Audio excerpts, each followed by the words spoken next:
In part 1, I looked at Onana, Hoylman and Neves. And in today's video, I got another 3 targets to potentially partner Mainoo long-term in United's midfield. After bringing a centre-back in, easily one of United's highest priorities now is going to be getting that long-term partner for Mainoo. He did really become a main starter for United overnight last season. That England call was well deserved, but now can United build that midfield around him for the long term? We spent so much money on midfield signings over the last 10 years, but nothing's really seemed to have stuck. Last season we saw Casemiro really struggle. Wasn't entirely his fault, but he still struggled. With Eriksen becoming a periphery figure now. With obviously question marks over Amrabat of whether he's done enough to stay. A new midfielder is becoming more and more important. Damn straight. We need someone who can help Mainoo in the build-up phases. As we know, United lack those profiles that are comfortable receiving in tight spaces in their own half. This will help United play out of the back more consistently. And we can't be seeing any more of Fernandes in these sort of positions. He's a number 10. We need to see him there more consistently. We also need someone who can cover a lot of ground defensively to help United in those transitions that we know that we're kind of going to give up next season. It's a turnover. Getting counter-attacked again. How many times do you see Manchester United players having to run 40 yards back towards their own goal? We need a strong doula who can obviously have the positioning sense to allow Mainoo to venture further forward on occasion as well. You want too much. With the new Ineos regime already working on getting our transfer targets sorted before the start of next season, I present 3 more partner options for Mainoo in United's midfield. All of these options have appeared regularly on the United Muppeteers shortlist of the players that United are currently looking at for the midfield. So here we go, guys. As always, drop a like if you enjoy, subscribe if you're new around here, and let's get into it. And here we go. First off, I'm going to start with Youssouf Fofana, and he's played in mostly double pivot throughout the course of his career, with both midfielders tasked with winning the ball back and progressing the ball forward. He does have a bit of an impact in build-up, and he has very good progressive pass and carry numbers. He's also got plenty of athleticism to get him up and down the pitch on a regular basis, consistently averaging among the top midfielders for ball recoveries, but is also effective once he's won the ball back as well, showing a decent shooting range and creativity in the final third. He's not really tasked a lot with build-up in and around his own box though, so that's going to be an area where we know United need to improve on. So I think that's the main reason why United are a little bit sceptical on bringing Fofana in. He's more of an all-action 8 rather than a lone 6 signing, and I think that's where the major question marks over Fofana are going to be.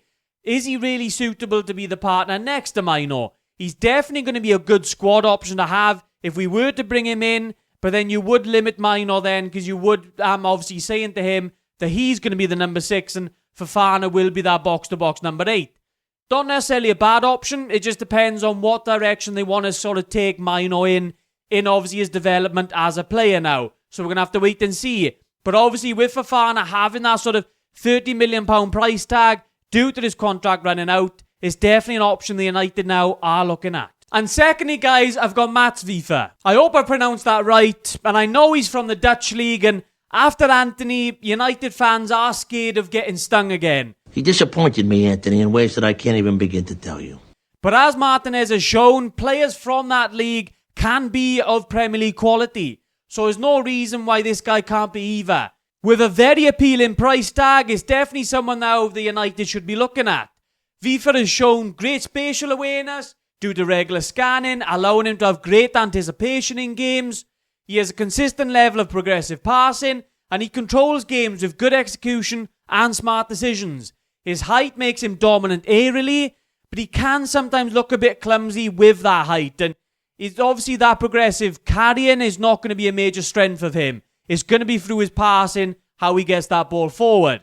In his own half, he regularly takes the safe option. He obviously doesn't have the necessary agility to wriggle out of tight spaces himself, so he will look to pass the ball around, and not necessarily a bad thing, but it is going to be him taking the safe option a lot of times. Kind of a little bit, obviously opposite to what Mainoo does a lot of the time.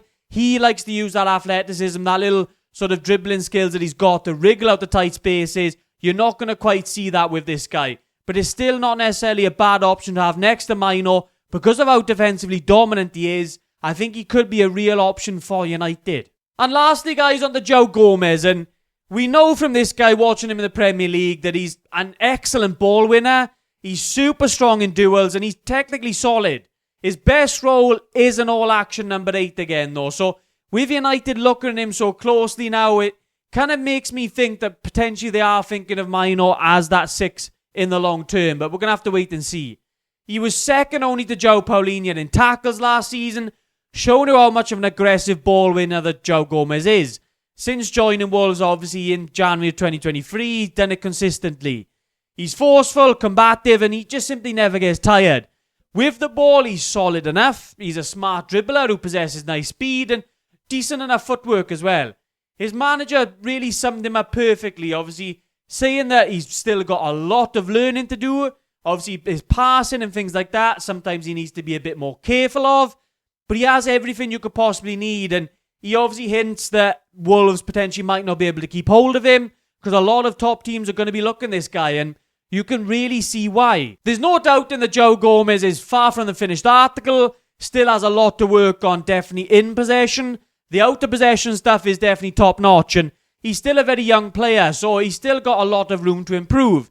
But he's also got a lot of Premier League experience already, and that says a lot. We know how long it can take sometimes for especially midfielders to come in and really get used to the pace of the Premier League. But Joao Gomes has already done that. And I think it's the reason why, obviously, not just United, but a lot of other top clubs are looking at this guy now. So there we are, guys. That's another 3 players in the scouting report on top of the 3 that I've already mentioned in part 1. It's clear from doing these videos that, doing these scouting reports, that finding a lone 6 is very hard. So many players, obviously, are used to playing either in a double pivot or they're sort of used to being more box-to-box. There's not many players of the likes of Rodri, the sort of Busquets, those type of players that are comfortable playing in that sort of lone 6. And even Rodri, you're still looking at it at Man City, that he still has a lot of help in that midfield. Everyone needs that. So I think United now, we're going to have to weigh up some options, and there's definitely a lot of players out there, but there's definitely pros and cons to all of them. For me, Onana is going to be the best option. Obviously, with United going after Branthwaite, any deal for Onana is going to be very, very hard. So that's the bit of a sucker punch for me, because I would love to see that guy playing for United. I think he's probably the more suited to playing in that pivot alongside Mainoo.